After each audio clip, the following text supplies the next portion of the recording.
Hi there, and welcome to another episode of the StacyM Show. Have to apologize for my lighting. I'm currently doing this from a motel room, and this was the best I could get. But today's episode is just about my cervical cancer journey. There were people who had questions, and I was more than happy to answer them. And I thought to hopefully try and reach more people and make awareness of cervical cancer and that, it can be preventable, or at least, not get to the stage where I was at stage 3. I would put in the form of a podcast, and you can share it with those people who you love, to remind them to make sure that they get all of their checkups, whether you're a male or a female. And it's not just in relation to getting your pap smear done. It's, it's prostate, it's bowel, it's breast, it's any health check that you need to make sure that you stay up to date. So there's a few questions that have come through, and they're all pretty similar. So I'm going to answer the ones that have already come in. If there are any other questions, please just reach out.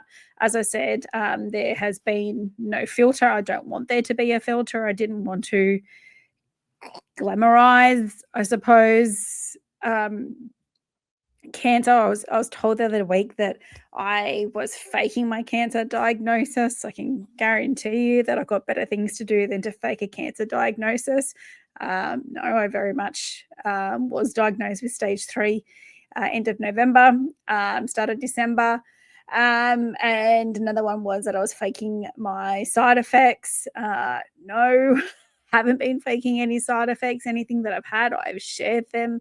And as to the root cause as to why I think I got them, because I think some were self-inflicted. So definitely haven't been, hiding anything at all. But, more than happy to be hit up, with questions, or whether you think I have been hiding stuff, but definitely have not. You can probably see it in my face. Still very exhausted, still very tired. Recent bloods show that I'm anemic, so that would be no doubt contributing to why I'm so absolutely exhausted and why that brain fog is there. But again, if that's the worst that I have to deal with for the moment, I'm going to take it over other side effects. So the first question was, could this have been prevented? Absolutely. If it couldn't have been prevented, it could have been caught earlier, and I might not have got to stage 3. So this is not a vax, anti-vax debate. There is a HPV vaccination. Actually, I think my eldest daughter got it probably like in year 7, I think. So I did have it, but I would have been in my mid-20s when I had it. And I want to say it was probably when the vaccination had come out. So this is in Australia. Other countries could be different. But so you obviously have the HPV vaccination, where the cervical cancer comes from. The most common strain is 16 and 18. I did not have either of those strands. So mine has come from somewhere else where, no idea, they didn't consider it necessary to find out where. So, but as I said, this isn't a vax, anti-vax debate. That is an option. Obviously, screening, so getting your pap smears done from when you are sexually active at whatever age that is. I'd probably been always hit and miss with getting my pap smear done, and this time round, I can't check the exact date because obviously my most recent one took the place of the one that happened before. I thought I had one maybe just after my first daughter was born, and she turns 15 this year. So I want to say there was probably, 13, 14 years gap between my pap smear perhaps. Had they been more up to date, obviously those cells would highly likely have been picked up that they were getting a little bit dodgy, and I highly likely probably wouldn't have got to stage 3 like I have.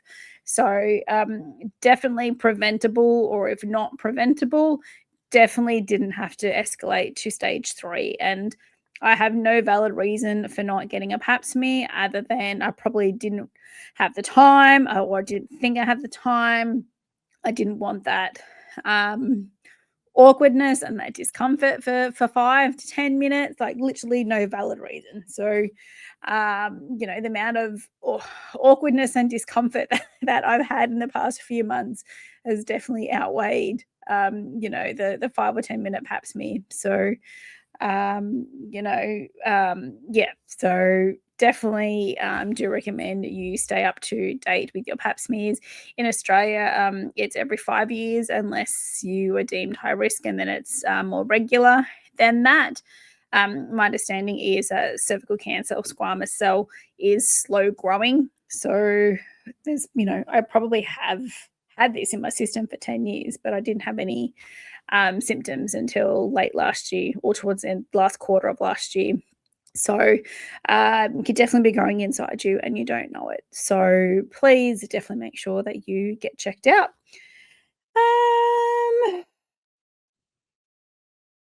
What else did I have? I don't believe it's also hereditary, but I was not aware that a family member had cervical cancer in her 20s. So, had I have known that, would I have been more regular with my pap smears? Probably not, because my auntie also had breast cancer, which I kind of forgot about, and I still haven't gone for a breast check. So the fact that the scans at the moment, and the next one in 3 months, we'll be doing the whole entire body, to make sure that there are no active cancer cells or tumors or anything in there I'm comfortable with. But no, it probably wouldn't have made a difference, I don't think. So I know that there's been so many people that have reached out to me who have booked in their overdue pap smears, which is absolutely fantastic, or they've booked in a breast scan, or the guys are saying that they're getting their prostate checked and all those other things. I said I was really good with getting my teeth done each year. I was really good at getting my skin checked each year. My grandmother had died from skin cancer, so I was very active with that. Get my eyes checked each year. Fell behind on other things. Can't tell you why. I just did. So, but yes, I think prevention is much better than cure, or at least early diagnosis will save you probably a lot of what I've gone through the past few months with treatment. So symptoms. So as I said, it had highly likely been growing in me for around 10 years.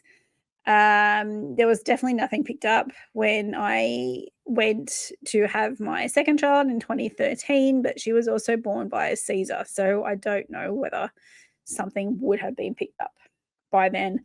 I think that's kind of where they're getting the 10-year thing from, kind of after kids, and it's, something's happened and it's decided to kick off there. But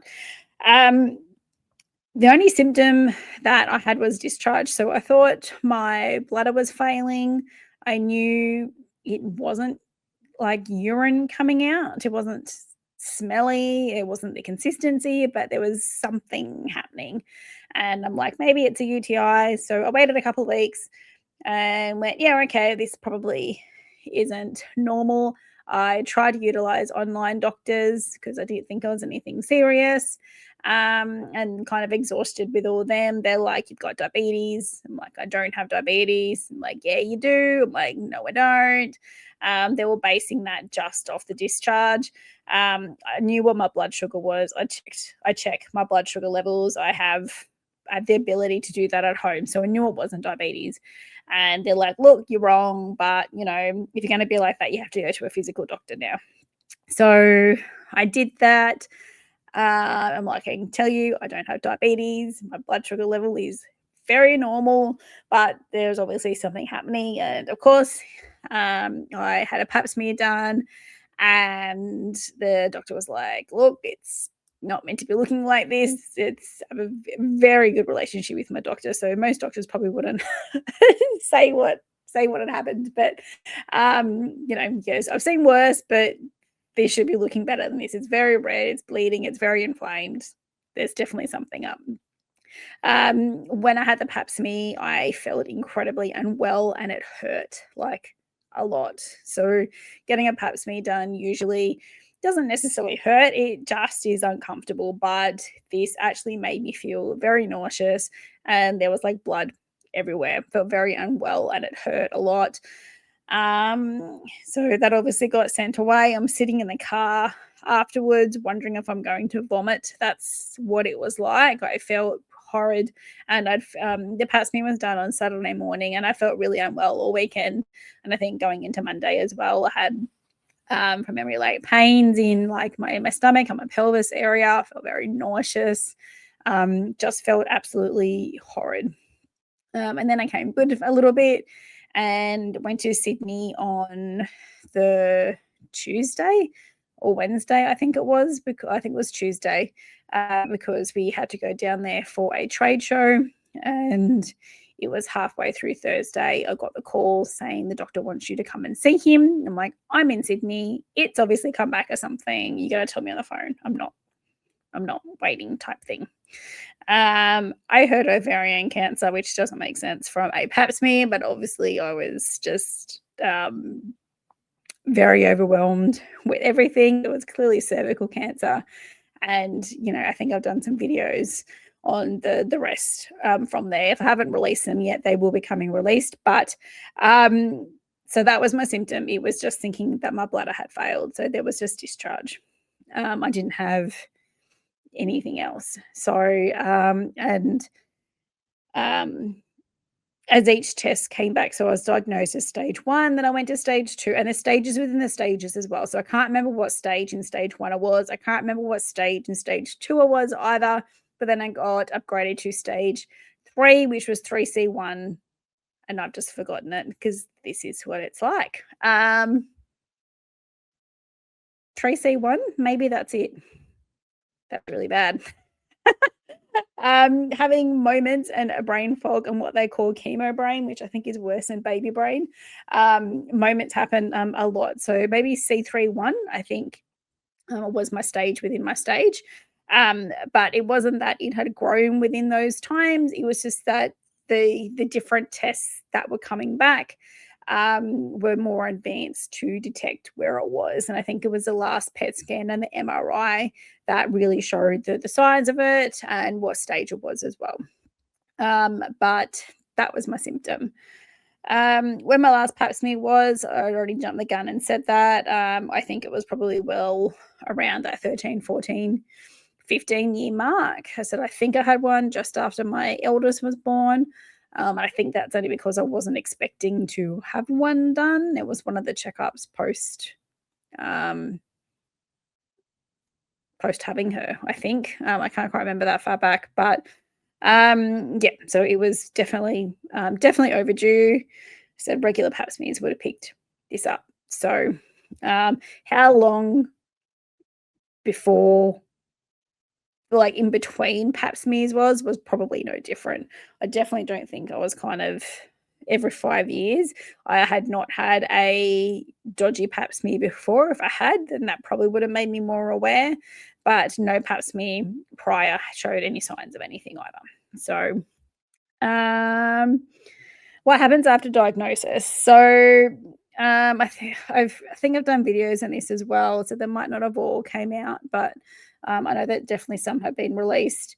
Look, I still don't think I processed it. It's been 2 to 3 months now. I lived at the hospital for weekly for at least 5 weeks, and my treatment started the week of Christmas. So I was at hospital every single day, sometimes even on a weekend. So receiving treatment. So, and sometimes there were double days. So it was double radiation to make up for public holidays and things. So there are a lot of appointments. You will get jabbed a lot. There is a lot of blood tests. There's a lot of testing in general, where sometimes they need to inject a dye into you. Sometimes you drink the dye, so it shows up on the scan. Then there's wait times. So all of my scans lately have been at the hospital. So they have the MRI and the PET scan ability at the hospital I'm at. Before that, I had to go to Hunter Imaging, in my case, down here. So a lot of those scans were meant to be weeks and weeks to get into, and some of them I was getting in the same day or the next day. So it was definitely a very escalated moment. I didn't have time to really process anything. As I said, I think I'm still processing things now because it has slowed a little bit, but the brain fog is still very much there, and just being like really tired. As I said, my latest blood show that I'm anemic, so that's just a side effect that I have to put up with. And then the accumulated radiation and chemo, and now I'm on immuno. I had my 4th immuno yesterday, so just because treatment stops doesn't mean your side effects stop as well. They are still continuing, and sometimes they can continue for years, which hopefully that's not the case. But yeah, and then the different stages. So as I said, I started at stage 1, finished at stage 3. Very emotional. So when you have radiation as well, at least with cervical cancer, you go into surgical menopause. So I'm assuming that's yet to come. I don't think it's hit, although for somebody who's not very emotional, I do randomly cry at things. So, because it kills your ovaries and everything. So, if you're looking at having children, I don't know how that would work. I already had my girls, so the kid thing for me, I didn't have to worry about. But if you are looking at having children, then you'd have to look at your options for that, because you do go into a surgical menopause just because of where the radiation is taking place. And then you have brachy afterwards if you need that. Chemo as well, I'm assuming, would probably not go so well if you were pregnant or maybe trying to fall pregnant. So, but yeah, the whole diagnosis thing is, as I said, just I think because everything happened so fast, I didn't have a time to process things. I didn't have a time to question things. It was just like, okay, this is what I have to do. And it's not until now I'm like, okay, yes, the majority of my treatment is done, but I have these side effects, and how can I complement things, I suppose, which is what I'm trying to do now. So my treatment plan, so as I said, it started the week of Christmas. I had external beam 5 days a week for 5 weeks. Some of that was double because of the public holidays around that Christmas New Year period, as I said. So I'd have radiation twice a day. I had chemotherapy as well. So I had 5 rounds of chemotherapy. I had cisplatin as my chemo. I had brachytherapy after I had my external radiation, which is internal radiation. So they actually give you radiation through, called it Edward Scissorhanding, which is not probably the best way to describe it if you're looking at having to get brachy, which I have done a video on brachy actually. So I don't think I've released it yet, but it's internal. So they insert things into your vagina. For me, I was asleep for that component of it, but for the actual treatment for the radiation going into me, I was awake for. And you don't feel it, but so you're getting internal radiation directly through your vagina into your cervix. So sounds pretty funky, but that's what it is. And then immunotherapy, which I'm still on for the next 2 years. So that is Pembro's, I think, or something similar to that. The immuno that I'm on. So still receiving treatment. As I said, I had my 4th one yesterday. And then wait 3 months to see what the scans are. I'm also complementing with diet. I'm going very bad at that. Very bad at that. So I really wanted diet to be a big part of it from the start, and it got to the point it's just where eat whatever you can stomach, just eat whatever you can eat, and now I'm finding it hard to reel that in and stick to. It's not a diet, it's a lifestyle change. So effectively it's meant to be a low carb diet. I'm very carb based, and it's just being more aware of getting more protein in, reducing carbs and filling it with obviously good fats, and good carbs. So trying to get that sorted right now. I've got supplements as well that I've been taking. So treatment overall, I think I was very lucky with. I had just assumed I was going to get nausea, so I managed that incredibly well. I was taking either Zofran or Maxilon 3 times a day. And last week, I actually started to wean myself off, so I haven't taken any anti-nausea meds for about a week, which was super, super scary, but I actually feel better for not being on them. Still incredibly tired, which that's a side effect of, but yeah, definitely feel better for not being on the anti-nausea meds now. I still carry them around with me, but I haven't needed them for over a week, which was good. And I wasn't quite sure how immuno was going to go, but still fine. So, but treatment in, like, I could probably count on one hand how many times I thought I was going to die. And really, there was only one time I thought I was going to die. It was the longest 15 to 20 minutes that I had ever had. I was nauseous. I was sweating. I had no idea what was happening. And there might have been actually one other time of a night time where I'd contemplated calling an ambulance as well. Just, I can't quite remember what was happening. I think it was just sore, nauseous, similar along the same lines. But I didn't have to have any extended hospital stays or anything like that. And then when I was unwell, so there were times where I'd go to radiation and I'd be like, I don't know, like I feel really unwell. I'm either going to shit myself, piss myself, or vomit, or do all three. There was a couple of times where I'd done that and they were like, if it happens, it happens. You're not the first and you're not going to be the last. So as I said, I had the most amazing team. It didn't happen.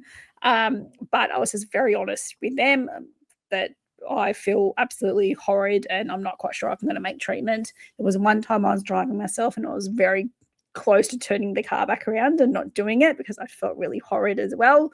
But those days were really few and far between for me. So I knew if I managed nausea, then anything else I would just manage, whether that was pain or whatever else. So, and having said that, there wasn't a lot of pain that I had either. So I knew that I had certain reactions to Dex. The first week of chemo, I actually had my legs down, and that was the worst idea ever. So I made sure that my legs were always elevated because they're pumping you like 4 to 5, 6 liters of fluids. So it's a lot of fluid, and leaving my legs down just had horrid effect. It was very restless legs. The decks on top of that, they were very swollen and sore and uncomfortable. So I just made sure that any chemo day I had, that my legs were elevated so the chair was up. That was probably my biggest takeaway from that. Also, when you have treatment, they put the bandages and everything on your arm, and I'm the person that will take a band-aid off in the shower. Like, that's where I'm at. And obviously I've had a lot of needles over the past couple of months. I started to shave my arms. So and it stopped hurting. So anytime I have to go get treatment, so I made sure my arms were shaved yesterday. Have to shave both because you don't know where the needle is going to go. It just depends on where's good in the day. But I started to shave my arms, and that had a big difference.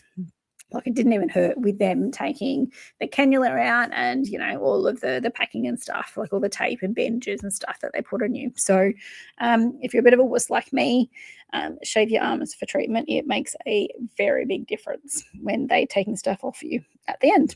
Chemo days were probably the biggest. Even immuno yesterday, I was kind of at the hospital from 10. I didn't get home until about 4, I don't think. So even that was a really big day.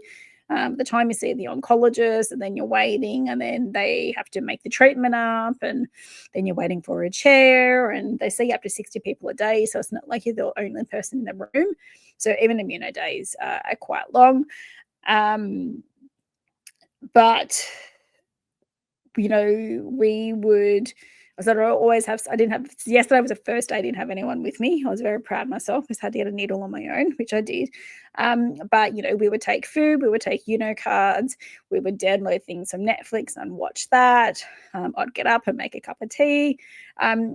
Doing it like that, the days actually went pretty quick. So if you were sitting there with absolutely nothing to do, that would make the day go long, which a lot of people in there did. But the fact that we downloaded some things from Netflix, we had some cards, no sooner we're kind of getting there and we actually feeling like, okay, now we're walking out the door. So definitely make sure that you download things, you take a book, you take headphones, you take a mask. Yesterday I was very cold, so they do have heated blankets there, which is great, but some people bring dressing gowns and their own blankets. So, you're highly likely going to be there for the most of the day. So make sure that you are comfortable. So I make sure things are fully charged as well. But so that would be my advice for that. What else did I have? That was kind of nearly really it. And it's just more like, what advice do you have? And it's just that whole prevention is better than cure. So whether you're a male or a female, any tests that you were due for, whether that's getting your skin checked, it's your dentist appointment, it's an optometrist appointment, it's getting your prostate checked, it's getting your pap smear, it's getting your boobs squished, it's whatever it is, please make sure you go and get that done because health is not something that should be taken for granted. It's definitely something that I had taken for granted. And then I ended up here. And I think it could have been a hell of a lot worse.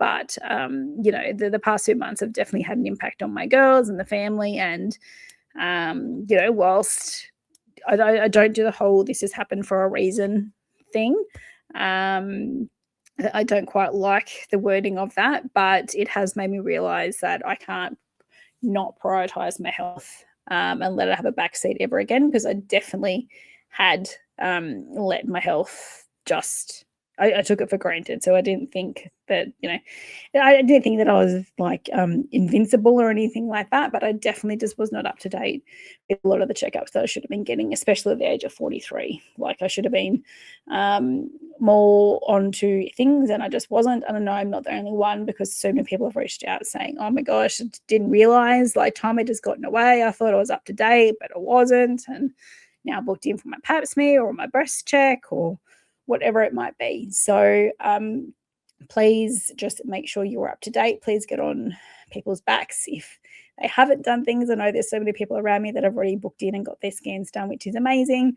But if there is someone that might need a little bit of encouragement, please send this podcast or this video if you're watching on YouTube to them because I can't tell you how many times I have been poked and prodded and bruised and tired and upset bowel movements and thinking I'm gonna shit, piss and vomit myself on the radiation table.